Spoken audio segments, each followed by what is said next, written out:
Bersama saya Wisnu Nugroho, inilah Beginu. Bukan begini, bukan begitu.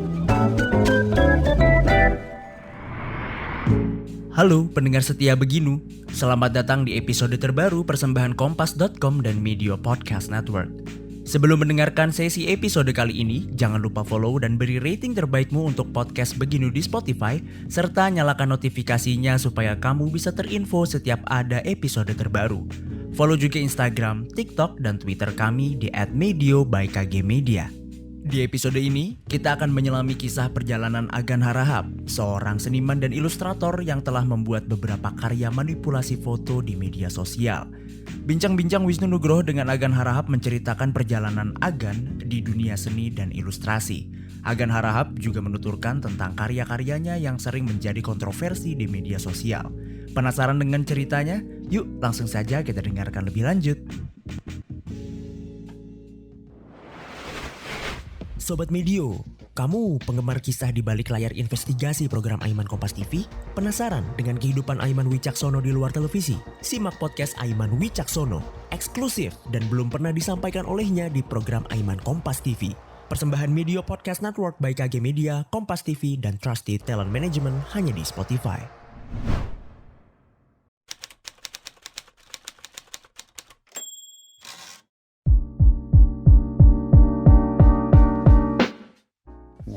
Mau gue ngapain nih?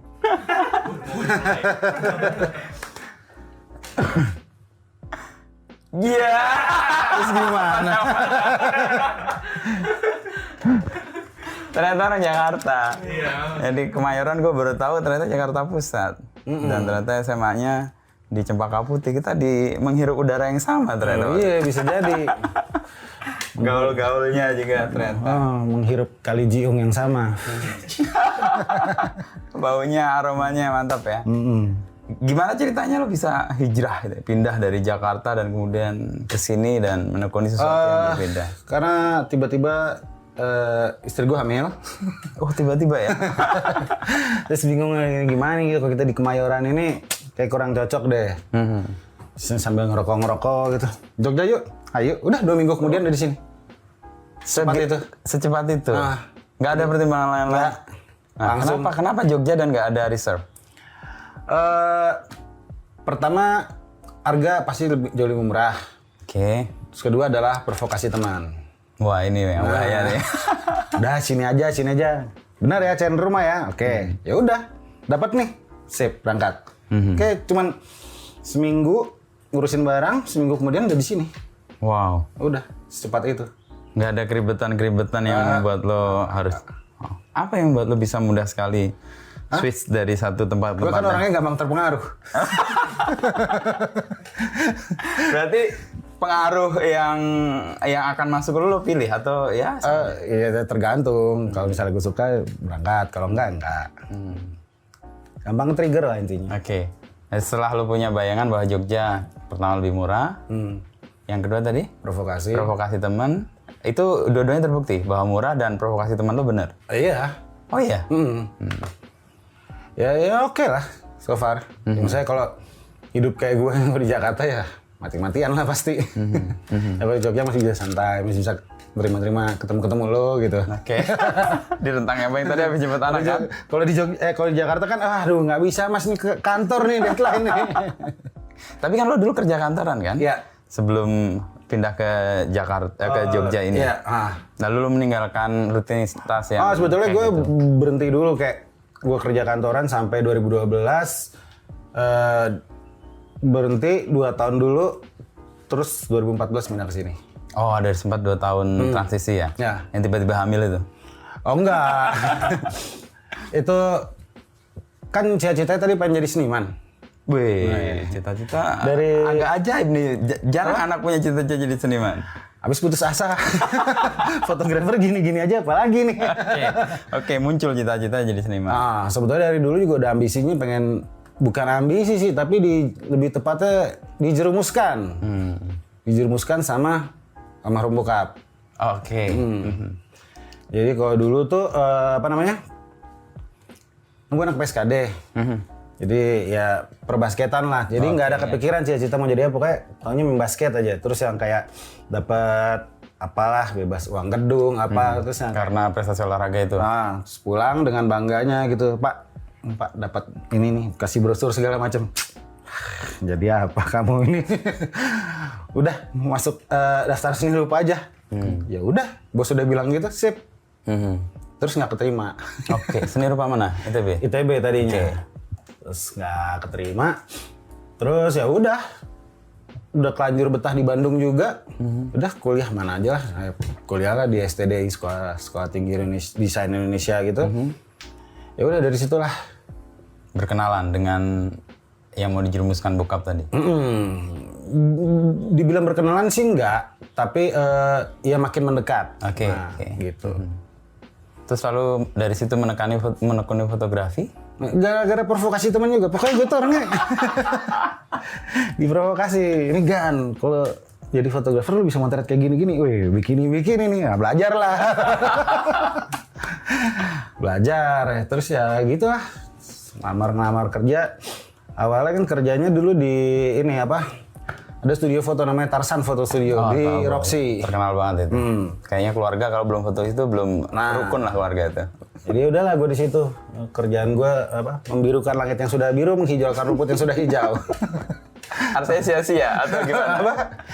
Ya bikin foto tuh lebih cantik dipandang aja. Oke, iya. Menurut orang cantik, menurut gue aduh udah hijau ngapain sih, udah begini aja gitu. Ya udah habis dari situ masuklah majalah itu. Majalah Trax almarhum. Gitu. Dari track itu kan cukup lama tuh kan ya? Dan kemudian lo transform ke sini dengan sesuatu yang mungkin bukan fotografi lagi, ada momen di mana enggak, jadi itu awalnya masuk Trax. Jadi kan gue tuh sebenarnya nggak bisa motret. Jadi belajar motret itu sebetulnya nggak bisa karena ya pertama dulu zaman kuliah kan gue ambil DKV. Ya. Zaman segitu tuh nggak ada digital, masih film. Jadi kalau kayak patungan berapa sih? Beli roll gitu. Beli roll 4 orang, saya isi 9 gitu. Terus gue kan males ya, pasti fotografi, enggak deh gitu. Mending kayak lebih keren kalau ilustrasi gambar manual gitu, lebih gengsi pada waktu itu gitu. Fotografi kan tinggal jepret. Ternyata pas itu kira susah juga gitu. Fotografi. Tapi udah males kan, ya sudahlah.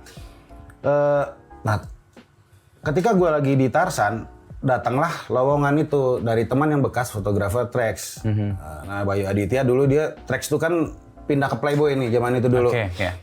Terus salah satu yang pindah ke Playboy itu teman gue, Gan, lu gantiin gue ya di Trax yuk. Gue nggak ada portfolio. Portfolio gue tuh ya DIY semua. Ya udah, minjem lah. Temen yang fotografer beneran pinjem portfolio dong. Terus ya udahlah. Dapat syukur nggak dapat ya udah. Dapat cilaka. Minjem tuh maksudnya portofolio temen lo? Iya. Foto hasil karya temen lo? Foto pakai sebagai buat presentasi lo? Iya. Lah emang nggak yang uji nggak ngecek atau nggak nanya? Yes, kan sempat nanya gitu. Kan di Trax itu kan sebetulnya kan skill fotografi itu nomor sekian. Penting kan yang kayak wah kira-kira bisa membaur nggak di sini, selera musik lo apa gitu. Supaya bisa. Terus saya sempat ditanya, ini kamu motret? Iya. Pakai lampu apa? Wah sembarang gitu. Terus yang pas udah keterima, Mas ini nyalainnya gimana? Jadi itu dulu gitu gue yang kayak aduh anjir. Jadi mulai belajar fotografi itu setelah gue jadi fotografer. Otodidak juga deh artinya. Iya otodidak, buka-buka website gitu, buka-buka apa situs fotografer.net. Oh gini tuh.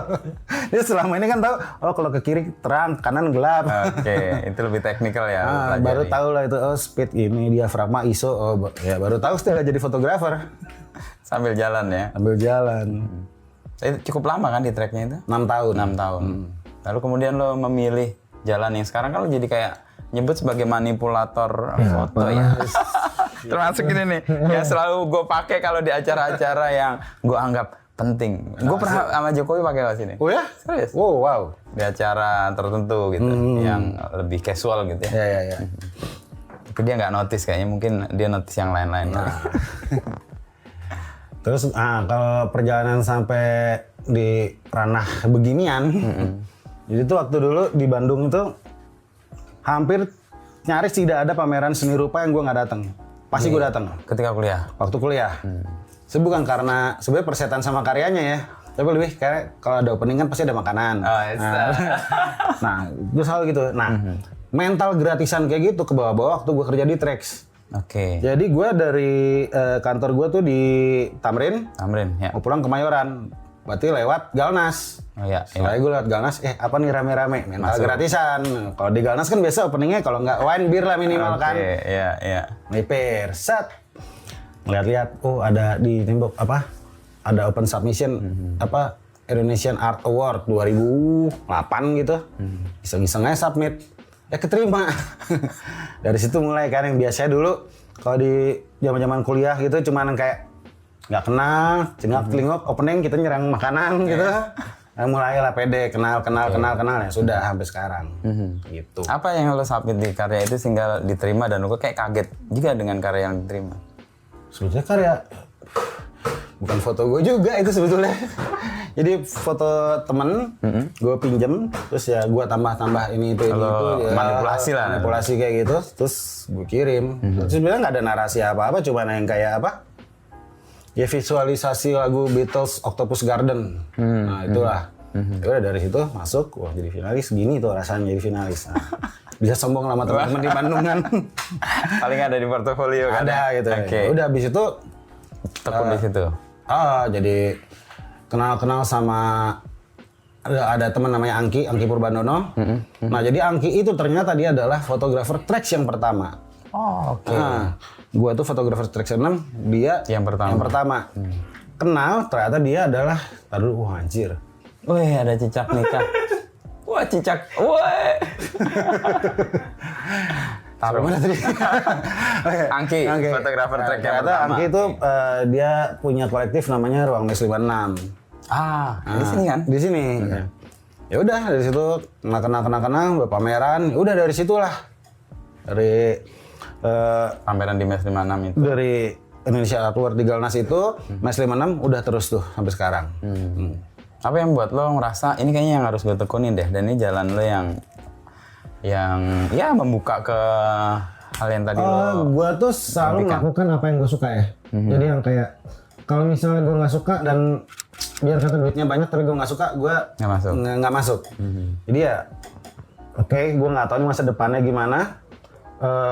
Jadi udah gue jalanin sampai dulu gue mantan sampai di kita kan mau nikah, kenapa biayanya kamu pakai buat cetak foto kayak gitu loh.